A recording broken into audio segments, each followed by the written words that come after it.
Hi everyone and welcome back to Version of Events. I'm Jessica. And I'm Ellie. Great to be with you again, guys. We've got another news roundup for you this week. Sorry we're a little bit late, but things got ahead of us a bit, didn't they? Yeah, it's been a week. I'll tell you that. It's been a week. Yeah. But yeah, on the mend. So Good. Glad you're feeling better. Yeah. Right, so we'll kick off then. You're kicking us off this week, Ellie, aren't you? On Diane Sindall. Okie dokes. Yes, I can definitely kick us off here. Diane Sindall was 21 years old from Seacombe in Wirral, near Liverpool. She was well known in her hometown. Her family ran a florist's where she worked. She had been engaged for a few years and was planning to get married the following year, so she was also working behind the bar at the Wellington pub. On August 1st, 1986, Diane left the Wellington at about 11:45 to drive home. As she drove through Birkenhead, her car broke down because it ran out of petrol. She got out to walk. Police believe this was either to a bus stop, a petrol station, or to a friend who lived nearby. At about 12:10, a taxi driver reported seeing a man and a woman who appeared to be arguing. Between 12:30 and 2 a.m, witnesses reported hearing screams, and in the morning the same day, on August 2nd, Diane's half-naked body was found. Her injuries are quite graphic, so we would warn you that if you don't want to hear about them, you may want to skip forward about 30 seconds. Diane was raped. She had a fractured skull, facial lacerations, mutilated breasts, and lacerated genitals. She's believed to have remained alive for some time after the attack. A pathologist who examined Diane's body testified that her injuries were the very worst he had ever seen on a body outside of a road traffic accident. That's devastating. Yeah, it's massive, isn't it? And for a pathologist to say it's the worst that he's seen outside of a road traffic, that's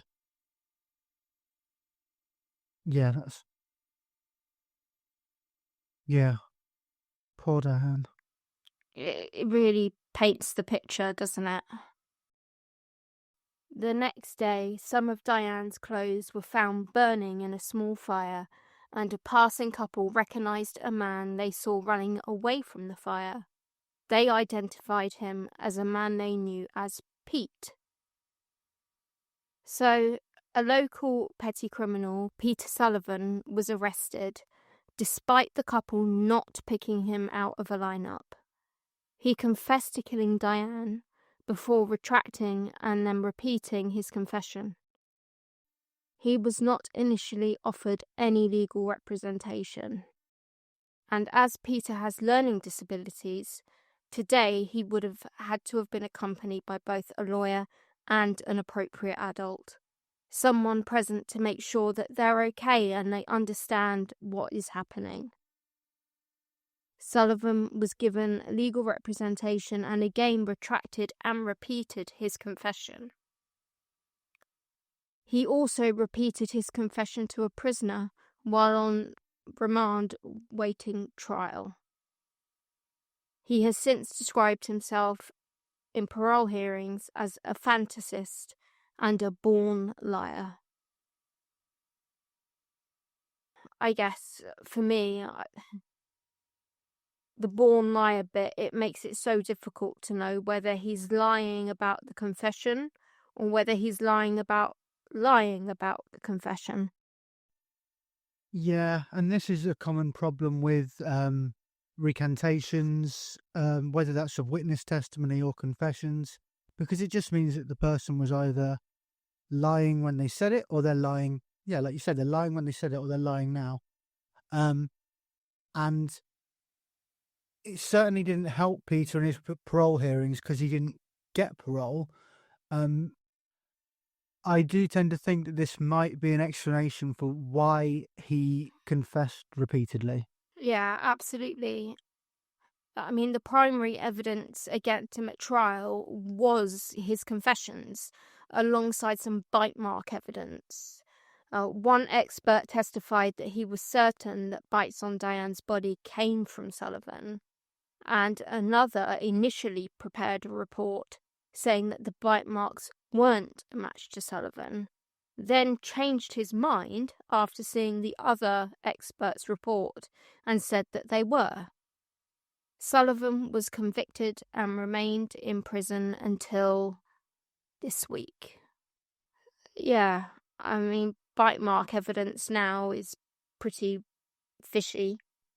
Yeah, bite mark evidence is no longer favoured at all. And I mean, I noticed there that he said that one of the experts said he was certain. It's very unusual to get that such strong testimony from an expert to say that they're certain of something like that. Particularly, I mean, today, particularly on bite mark evidence, that just wouldn't happen. No, it wouldn't. It wouldn't at all. So, interestingly though, we find out whether Sullivan was lying or not, because at an appeal hearing, it was revealed that DNA from the semen found on Diane's body did not match Sullivan. Yeah. This was one of 3 grounds of appeal, alongside criticism of the confessions being given without representation, and the bite mark evidence now being considered unreliable.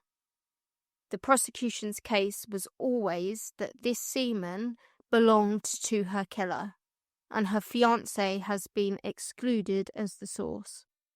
As such, the prosecution conceded that the conviction was clearly unsafe on the grounds of DNA, but didn't agree to the other 2 grounds of appeal, and the Court of Appeal agreed with them.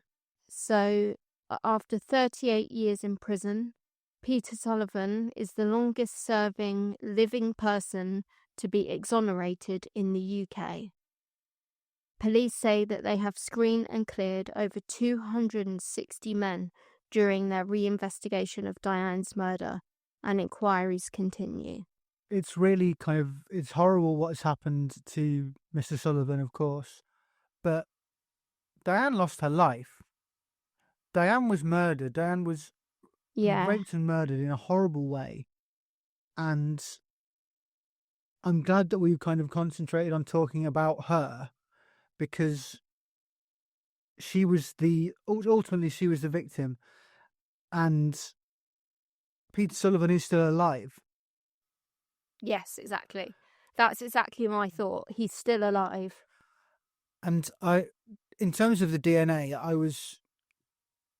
because this has been talked about for a few months, like it was mentioned a couple of months ago that there was concern about the DNA, and my thoughts were that's worrying, but let's say it is her fiance's DNA, that could be there from consensual activity, that wouldn't exonerate Peter Sullivan. And the fact that he's excluded, I mean, it makes it very clear that whoever left the semen was Diane's killer.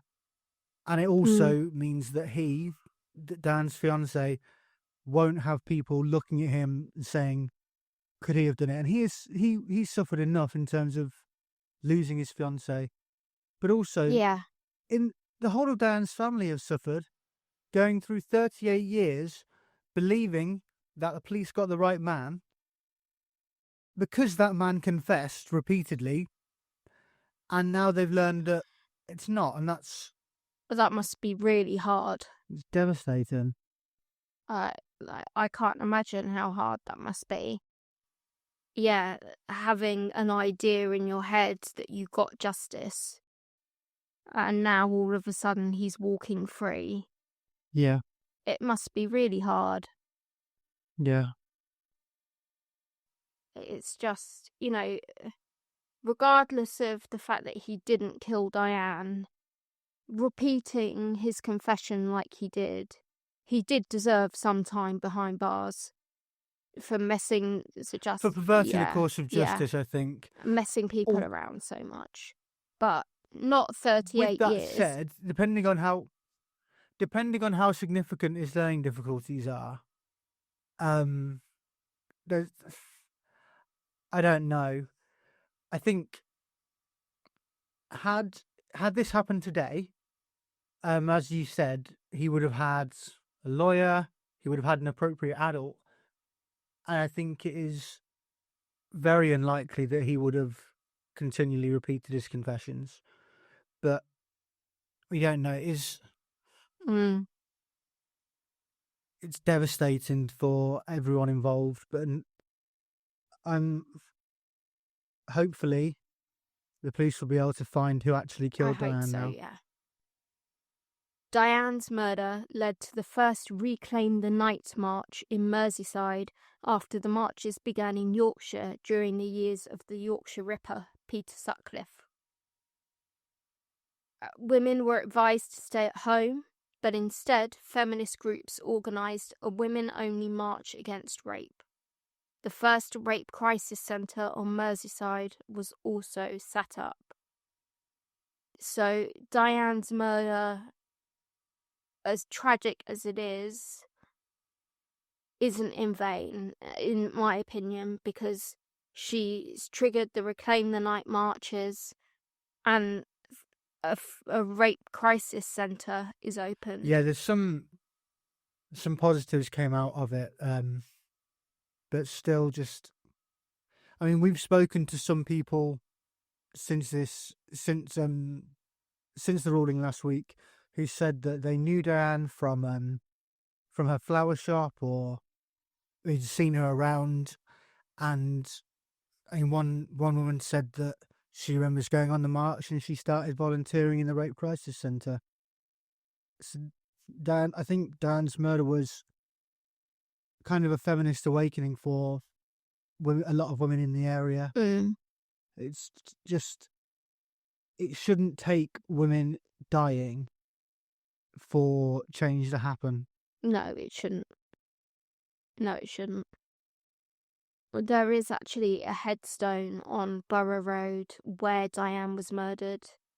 It commemorates her death, and it reads, Diane Sindall, murdered the 2nd of the 8th, 1986, because she was a woman, in memory of all of our sisters who have been raped and murdered.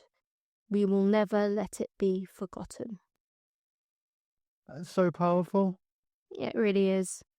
I hope that Diane isn't forgotten in the shuffle and in the media kind of noise around the exoneration of Peter Sullivan. I hope that Diane Sindall is remembered. And yeah, I hope that, and what women have done in response to her murder, I hope that is remembered as well. Me too. Well, that is the case of Diane Sindall. And so we move on to another rape victim, Gisele Pelicot, who is a personal feminist icon to me. Like, I think this woman is incredible. Surviving everything that she survived and turning the tables and refusing to be ashamed, to me, is just she's such an incredible woman.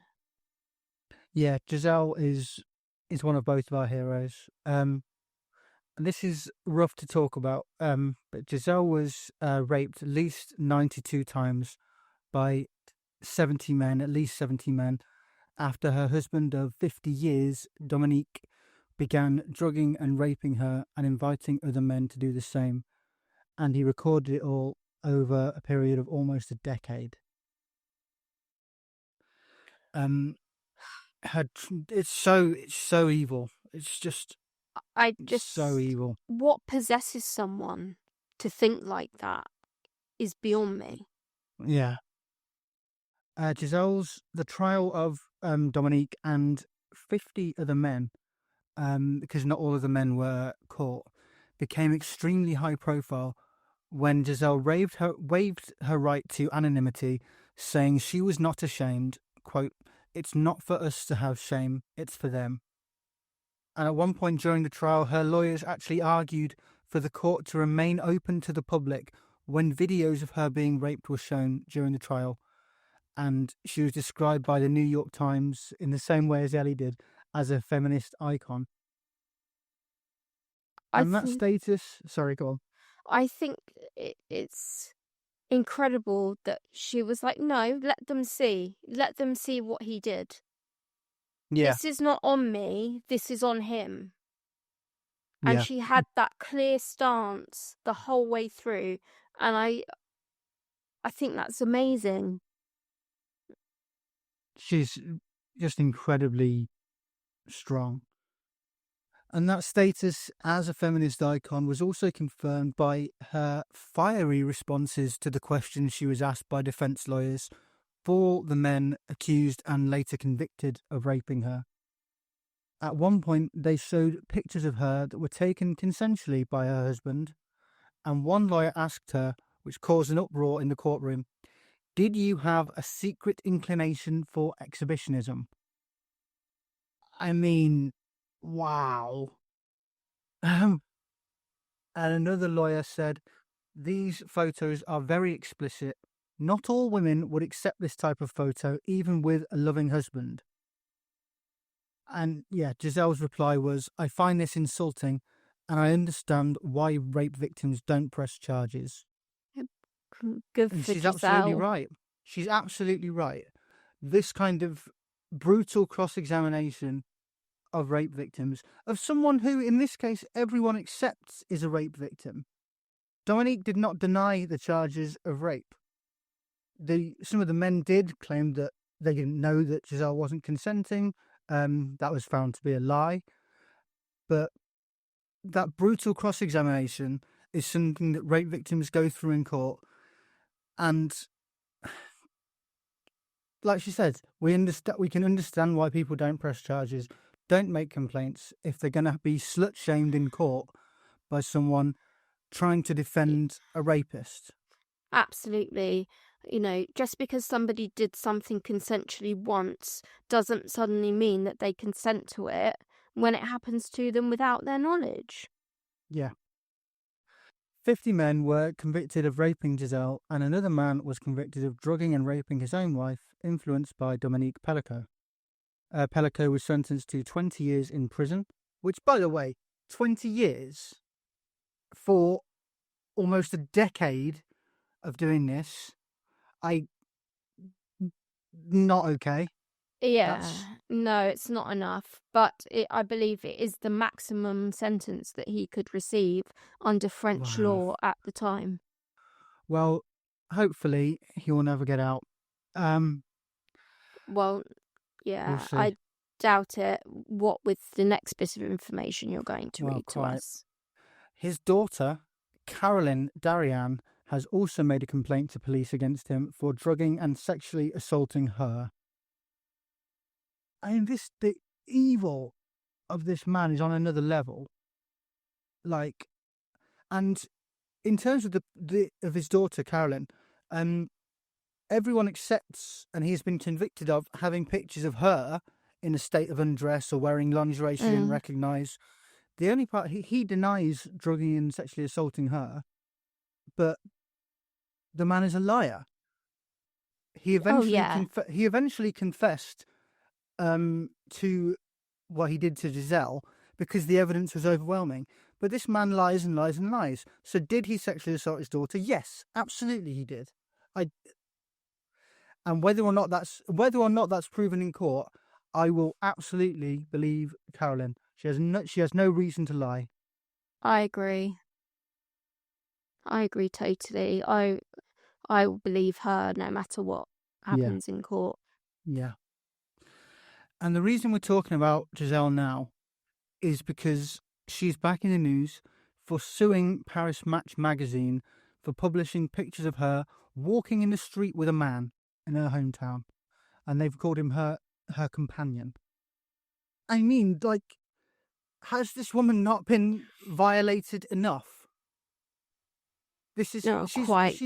she's walking with a man.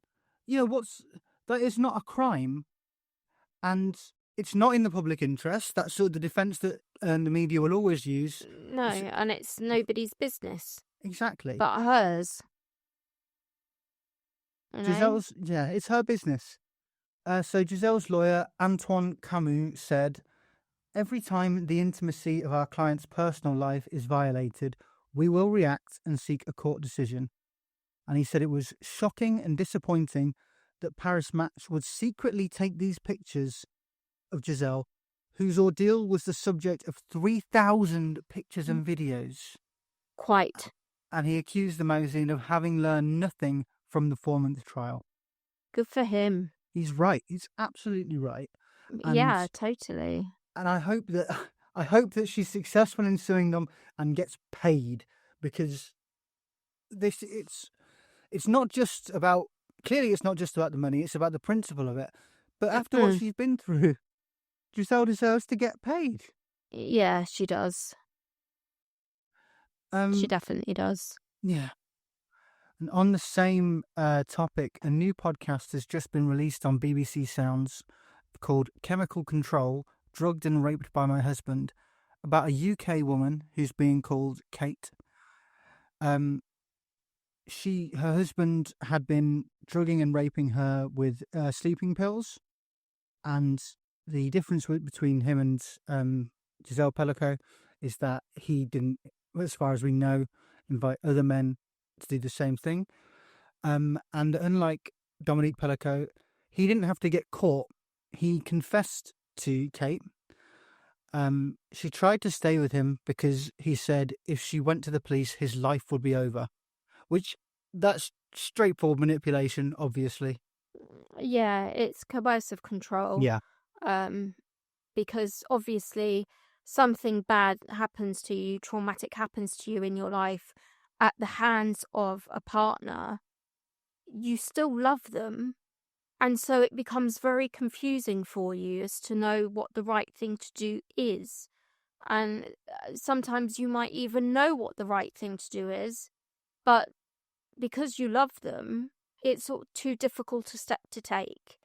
And so I don't blame Kate in any way for trying to stay with him. No. Kate became very ill. Her weight plummeted and she began to have panic attacks. And after one particularly bad panic attack, she told her sister. Her sister told their mother, and in turn her mother told the police. Initially, Kate didn't want to press charges, and she told the police she didn't want them to continue the investigation. But 6 months later, she went back to the police and asked them to investigate at the same time as she left her husband. So well done, Kate. Yeah, well done. However, despite Kate's husband having confessed to her, having confessed to his psychiatrist, having confessed to members of his church, and having confessed to attendees at Narcotics Anonymous meetings, the Crown Prosecution Service decided there was insufficient evidence to proceed with the charges. That's wild to me. That's wild to me. Madness. There's clearly they got that wrong, and that's why when Kate applied for a review of that charging decision, they subsequently decided they would charge him, and they've apologised to Kate and admitted they got it wrong. During the trial, Kate's husband claimed that she had a sexual fantasy of being tied up in her sleep and woken up in that position to have consensual sex. This is a lie, obviously. Yeah. He also admitted drugging her, but said it was so he could tie her up without waking her. Oh, bullshit. Yeah. He denied that it was so he could rape her, but the jury thankfully didn't believe him. So he is serving his sentence.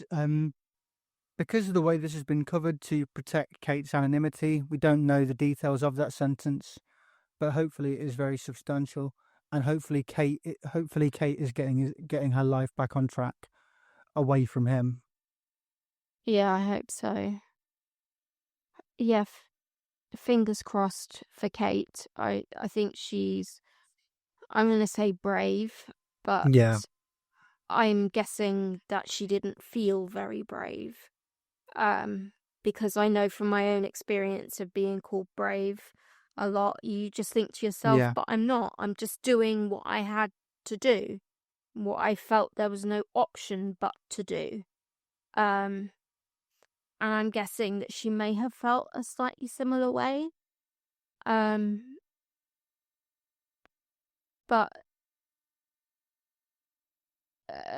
I just think she was incredibly strong to push for that review, because a lot of people would have just taken it as it was and gone away quietly and tried to live their lives, but she wasn't having it. She was strong, just like Gisele was. She was strong, and she said, no, I want a review. This doesn't make sense. Well said. Yeah. And I think that's an incredible stand for her to have taken. And Kate, if you happen to be listening to this, we think you're incredible. Well done, babe. We love you, Kate. Well done. It's interesting you mention about bravery, because that comes up in the next thing we're talking about. Gisele Pelicot was asked in court how she has handled sitting through almost 2 months of evidence from dozens of men who were accused and convicted of raping her. And she said, "It's true that I hear lots of women and men who say you're very brave. I say it's not bravery, it's will and determination to change society." Yeah, I get that. Yeah. And she said she wanted to lift the shame felt by rape victims. And this quote is amazing. "I wanted all women victims of rape, not just when they have been drugged. Rape exists at all levels. I want those women to say, Mrs. Pelicot did it. We can do it too. When you're raped, there is shame, and it's not for us to have shame. It's for them." Yeah, Wow. yeah. She is amazing. She's amazing. Okay, in Missing and Marginalised this week, we've got 2 cases from Bemidji, Minnesota.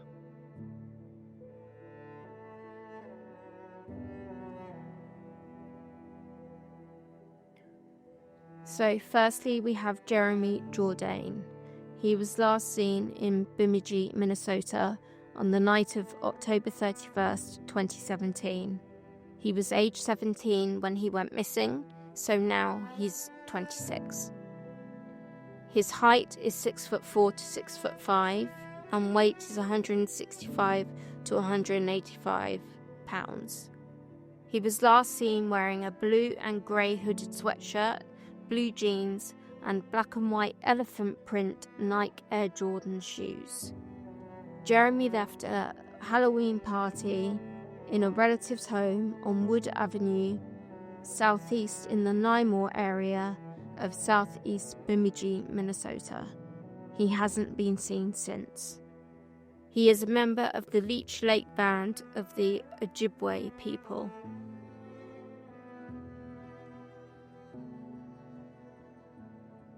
Nevaeh Kingbird was last seen in Bemidji, Minnesota on October 22nd, 2021. She was 15 then, and she's now 18. She's 5'4" to 5'5" inches. Nevaeh Kingbird was last seen in Bemidji, Minnesota on October 22nd, 2021. She was 15 then, and she's now 18. She's 5'4" to 5'5" and weighed 120 pounds at the time of her disappearance. She was last seen early in the morning, leaving her home in Southview Terrace Park at about 2 a.m. She was wearing blue jeans and either a black sweatshirt or a red Chicago Bulls sweatshirt with an alternative logo featuring the bull wearing a headdress. She's a member of the Red Lake Band of Chippewa people, and she is Two-Spirit. For both Jeremy Jourdain and Nevaeh Kingbird, you can submit tips to the Bureau of Indian Affairs by texting 847-411, 847-411, or calling 1-833-5 560-2065. That's 1-833-560-2065, or contact Bemidji Police Department on 218-333-9111. That's 218-333-9111.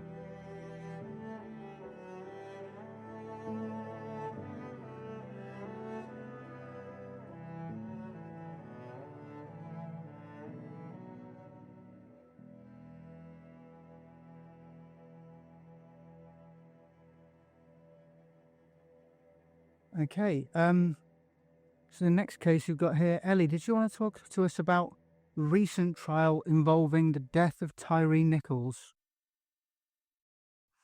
Yeah, I do. This one has been one that we've kind of followed, and we recently had an outcome for it, so it seemed like the perfect time to talk about Tyre. In 2023, Tyre Nichols was pulled over by police in a traffic stop in Memphis, Tennessee, for alleged reckless driving. Tyre ran from the officers, who chased him down and beat him to death as he cried for his mother. Tyre stood at about 6'3", but was hardly an imposing figure. As a result of having Crohn's disease, he was very slim at about 145 pounds. So he had no chance of fighting several police officers off. Yeah, there's just no way. Tyre was beaten, punched, kicked, struck with a baton, pepper sprayed, and tasered. Video footage showed officers issued at least 71 commands over 13 minutes. The orders were often simultaneous and contradictory, and sometimes even impossible to obey. For example, an officer shouted, "Give me your fucking hands," while Tyre had one officer pinning his arms behind his back, a second officer holding his handcuffed wrist, and a third officer punching Tyre's face. One officer bragged, "I was hitting him with the straight haymakers, dog," while another exclaimed, "I jumped in, started rocking him."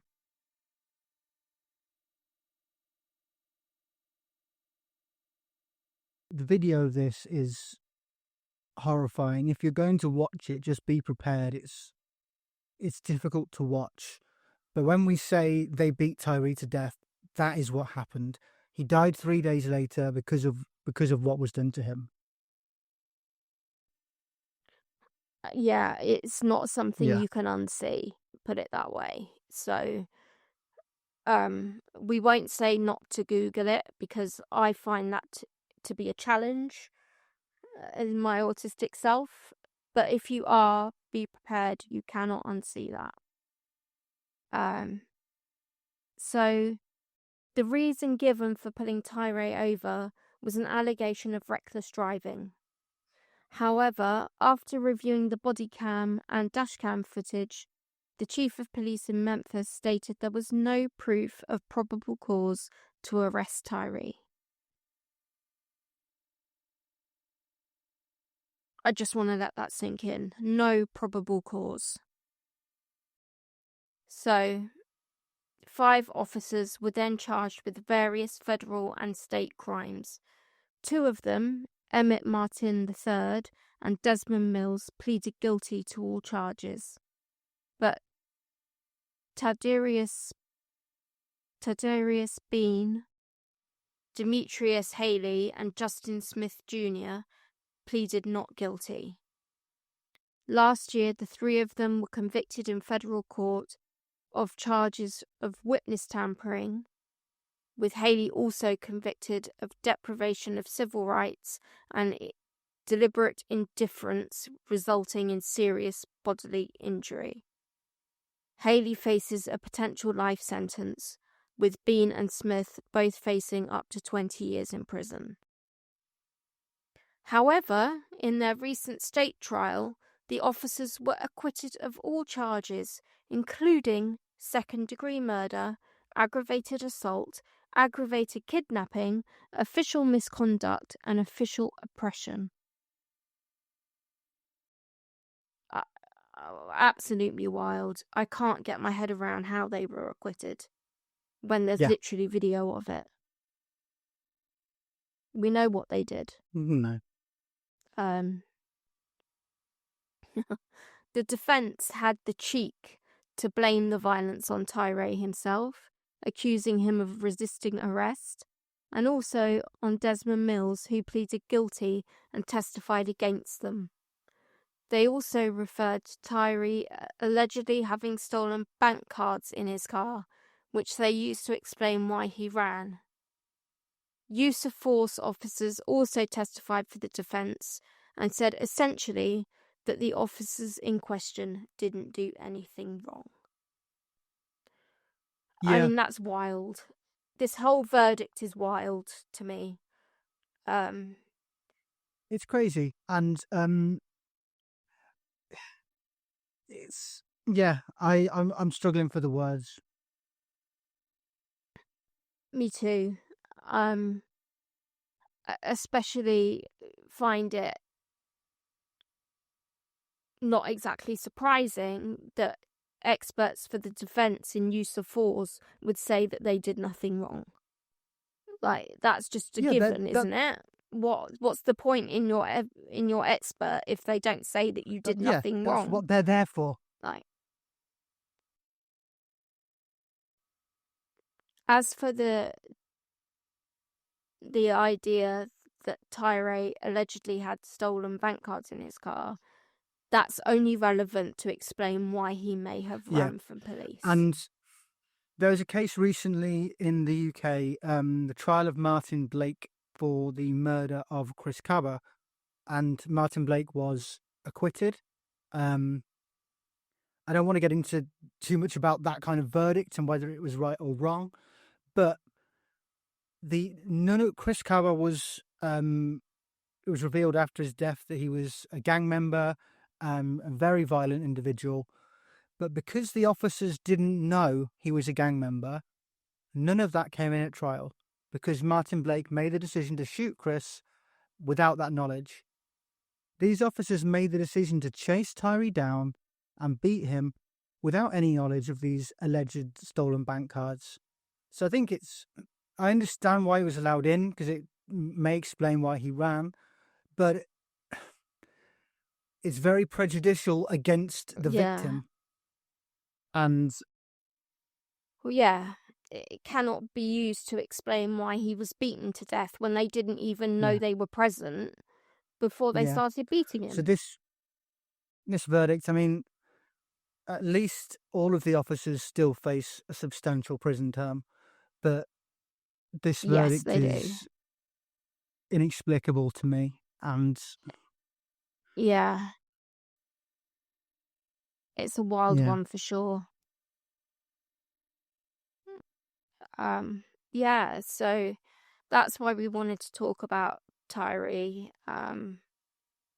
It's absolutely horrific what happened to him, and his family must be in a state of shock at this verdict. I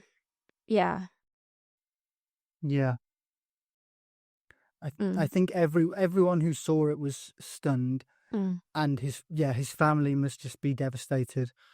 And finally, terrible. Today, we have Lori Daybell. More updates on Looney Lori.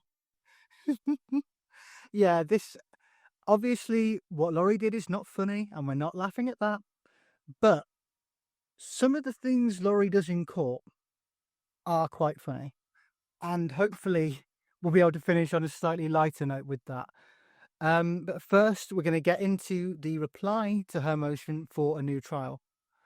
We made it clear last week that, in our opinion, that there was only one ground for appeal that had any chance of going anywhere, and that was the allegation of juror misconduct. And we were pretty sceptical about the chances of that going anywhere. Having read the prosecution's response, it's very clear this motion isn't going anywhere. The response is very strong. On the first ground of appeal, juror misconduct, the prosecution referred to several other interviews done with Juror 15, one of which was done before his kind of now infamous moment where he said yesterday by mistake. This is the quote from the motion. In the initial media contact, one of the media asked Juror 15 and another juror, were any of you folks aware that this woman had already been convicted of 3 homicides? Juror 15 responds, no, I did not. And we said last week that the media probably shouldn't jump on jurors the second they get out of the jury room. And the prosecution, without saying it explicitly themselves, they do refer to the juror feeling the same. In an interview with Hidden True Crime, he talks about not wanting to talk to the media when he left, but all of a sudden he was surrounded. And I do feel for the guy. I mean, if this motion did go anywhere, the blame would be put on him, and I would actually feel very guilty. And he just misspoke. And this is another very, very good quote from the motion. This juror was basically mobbed by media while just trying to get to the juror bus. During this time, Juror 15 made one sentence that seemed to imply that he had looked up information about the defendant's prior criminal history before reaching a verdict. Looking at all of Juror 15's interactions with the media, it is clear that he has remained consistent, that he did not violate the admonition. He waited until he was released from the admonition to immediately begin Googling the defendant, and that he and the other jurors did not know about the defendant's prior convictions before reaching a verdict. So yeah, it was pretty straightforward. He made a number of comments to the media saying that he didn't look this up.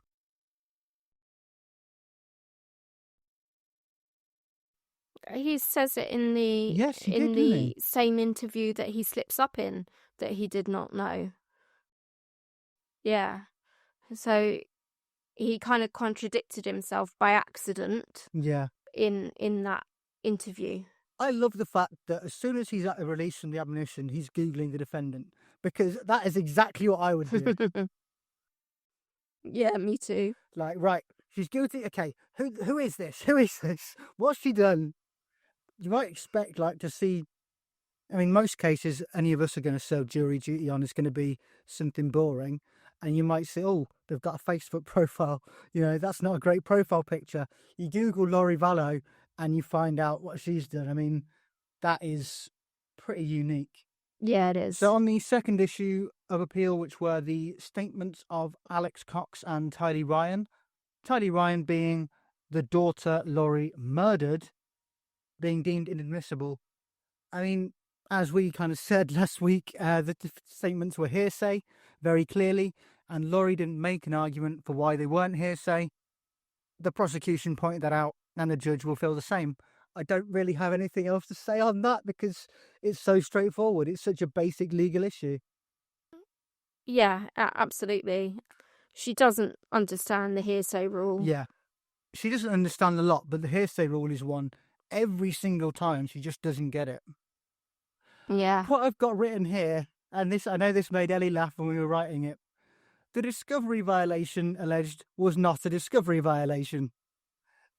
Yeah, it does make me giggle. Can't help it. So Lori claims that the grey key information from Charles's hard drive contained exculpatory evidence, but she didn't explain why it was exculpatory. She just said it contains exculpatory evidence. Like, trust me, bro. Yeah. So yeah, we mentioned that last week, and the prosecution also mention that. But what we didn't know, and the prosecution reveal here in their reply, is that the reason this information was handed over during trial is because Lori asked for it during trial. Yeah, she absolutely slays me with this idea that she thinks that she can tell people off for her mistake. Yeah. And something else that I found particularly interesting, given that Lori alleged in a later ground that the judge was biased, and she's also repeated that this week in a pre-trial hearing, despite not following her own discovery obligations with regard to a computer expert. that expert wasn't excluded. He needed time to finish his report and disclose it to the prosecution, for them to respond to it, for them to possibly instruct their own expert. She was given the option of a continuance because of her mistakes. By the way, the judge is bending over backwards for her. She's given the option of a continuance to delay trial for time, and she chose not to take that option. Right, prosecutorial misconduct, there wasn't any. The arguments made by the prosecutor were obviously proper, and I mean, we said that the fact that she didn't object means that it's probably waived, but the state don't make that argument. That's fine, they don't need to. The state's reply quotes case law saying they are permitted to argue all reasonable inferences from the evidence, and that is what they did. This is just, to me, it screams of, I don't like what they said about me. Make them stop. Tell them off. It's so childish. Yeah, it really is. And it's Laurie's playing lawyer, really. Yeah. And she's not doing it very well. And no, she's not. Finally, for the motion, judicial bias, there wasn't any. As I mentioned, Laurie is still banging this drum in the pre-trial hearing this week, which we will get to in a minute. It is an interesting hearing. But it's obvious to any reasonable observer that the judge has gone out of his way to accommodate Laurie representing herself, which is a nightmare for any judge, a pro se defendant. He's ruled against the state several times, actually, and the state point this out. They say the state filed 3 separate motions to preclude the defendant's notice witnesses.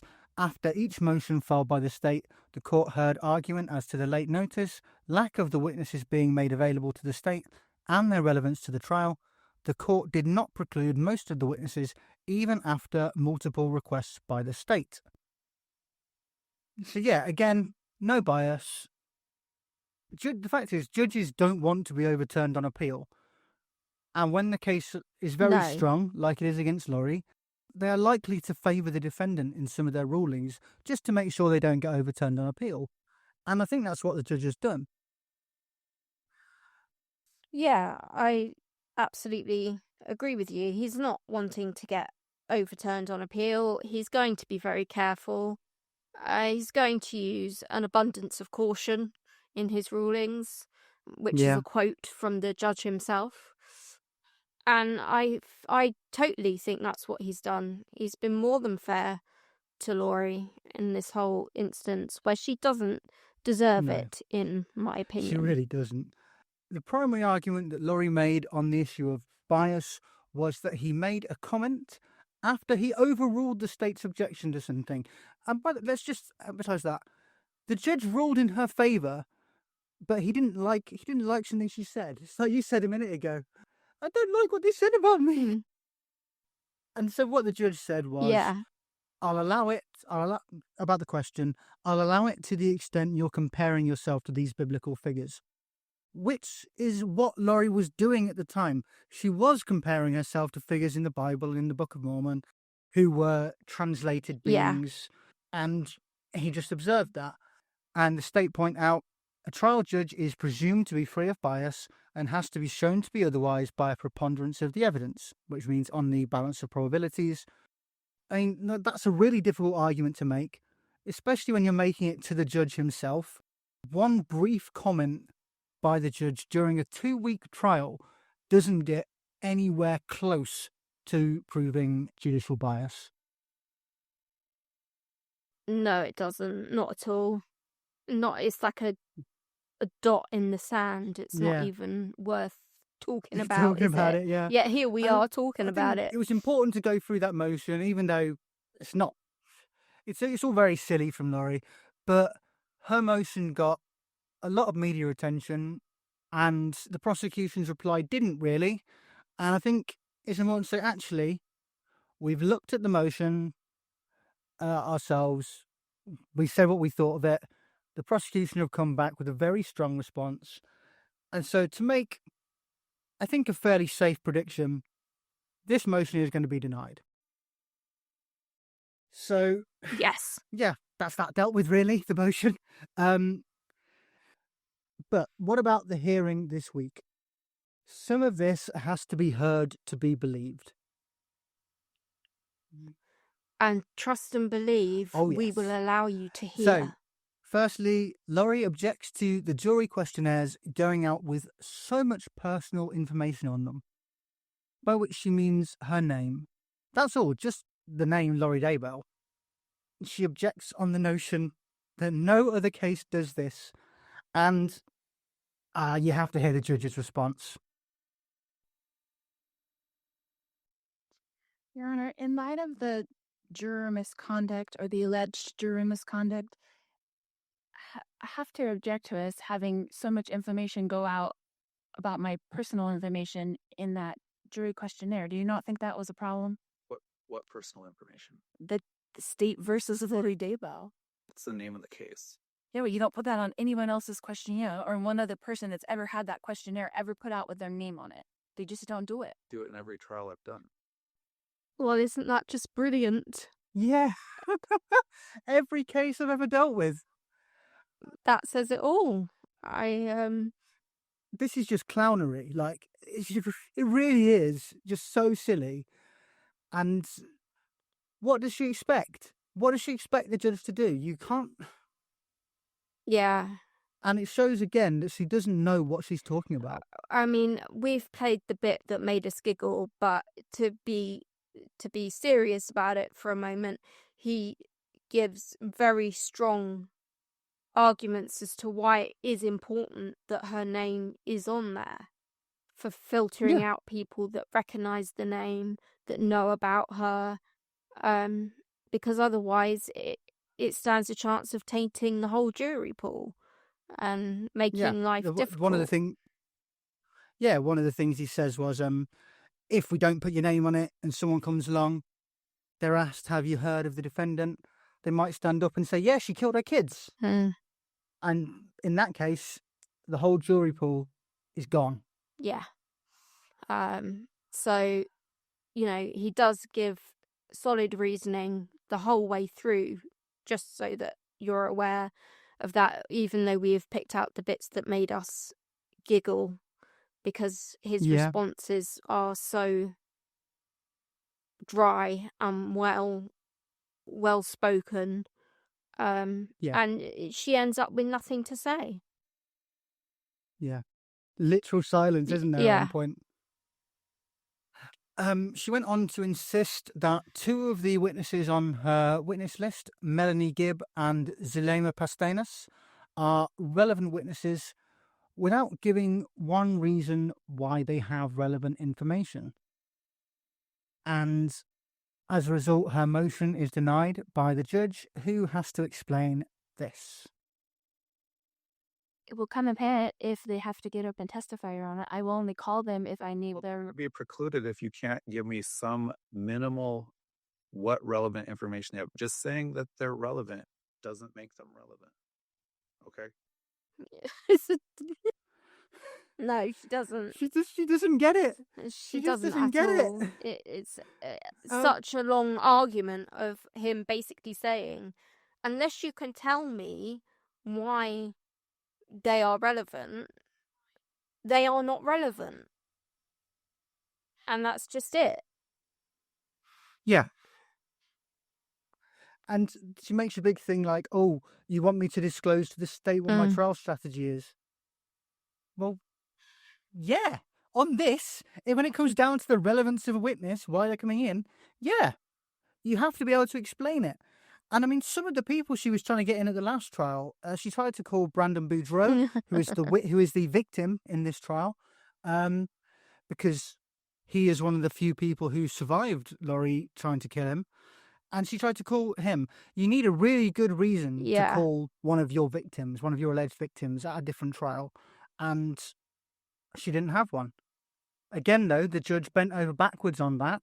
And he actually said, if Mr. Boudreaux becomes relevant, even if he's been in the courtroom for the witness testimony, he would allow Lori to call him. And that's more than fair. More than fair. That is, I think that was quite generous. And as it happened, in the end, she didn't ask to call him at all.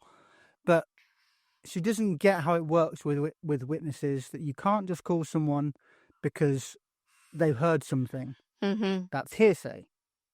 Yeah. And in the final bit that we're going to talk about, she asked the Honourable Judge Justin Bareski to recuse himself from her case because of his supposed bias.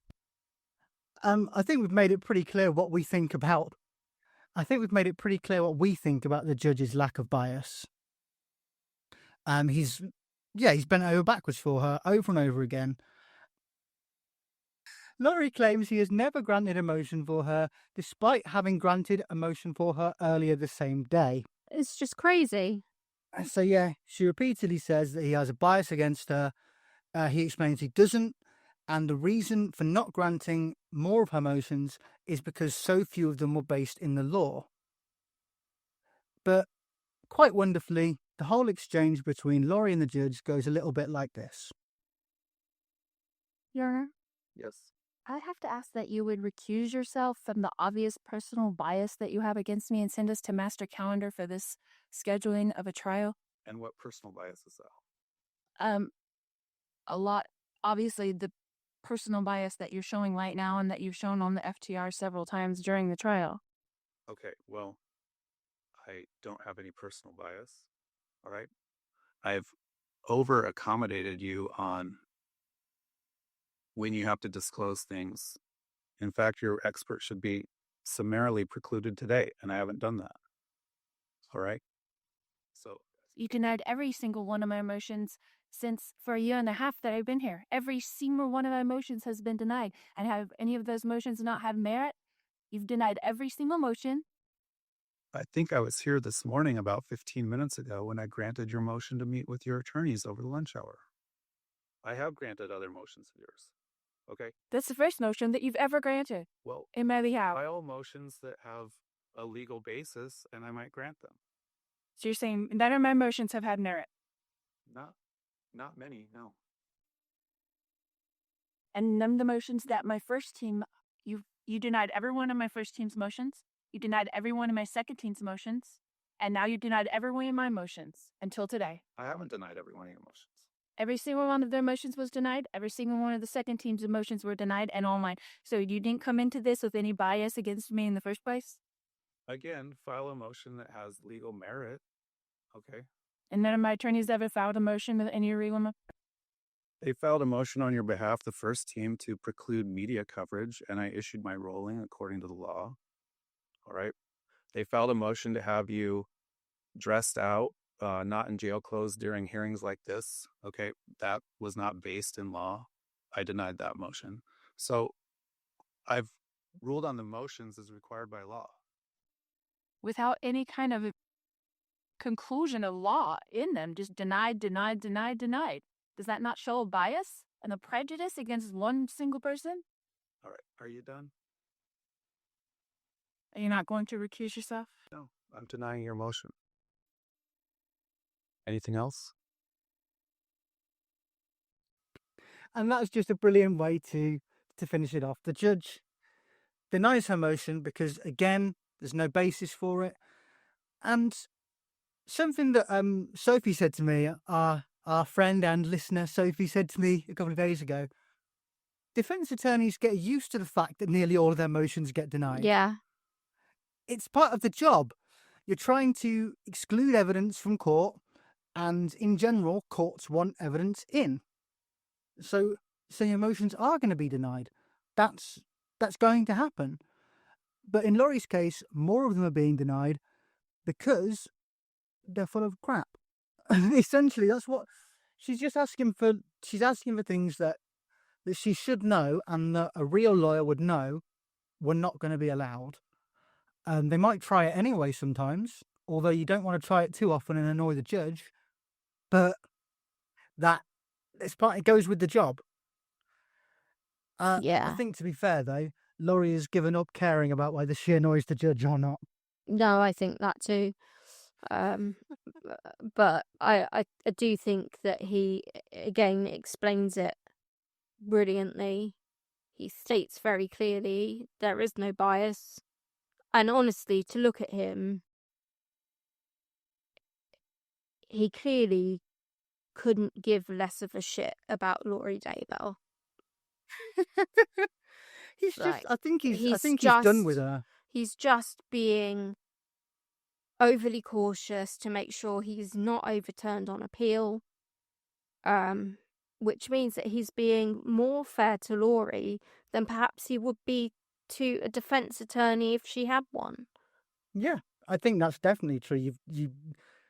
Judges are often quite nice to pro se defendants, and I think, yeah, Yes, she's just too stupid to be able to take that and use it.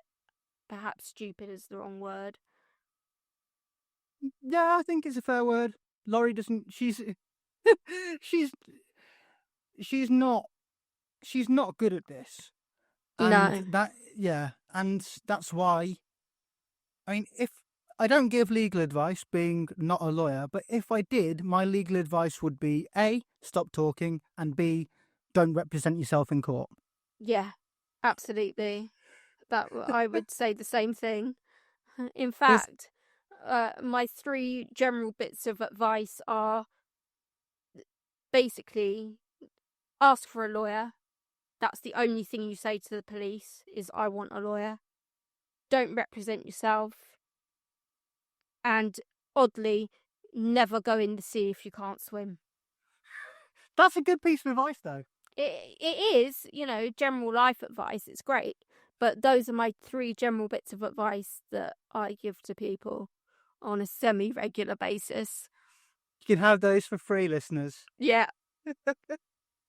Right. Well, that is all we've got for you today. We'll be back with you next week. We will indeed. Thank you, everybody, for listening today. Please don't forget to give us a cheeky little 5-star review if you can, or a review and a rating on Apple Podcasts. That would be amazing, and it's a brilliant way to support the podcast. And follow us on social media. We're just at Version of Events everywhere you can think of, including Substack. We've now joined Substack, and if you wanted to send us a case recommendation, you can do that either on social media or by email, versionofevents@gmail.com, or on our website, versionofevents.co.uk. And we love hearing from you guys. We love covering the cases you want to hear, so let us know. Yeah, definitely. Take care, guys, and we will see you next week. Bye. Bye.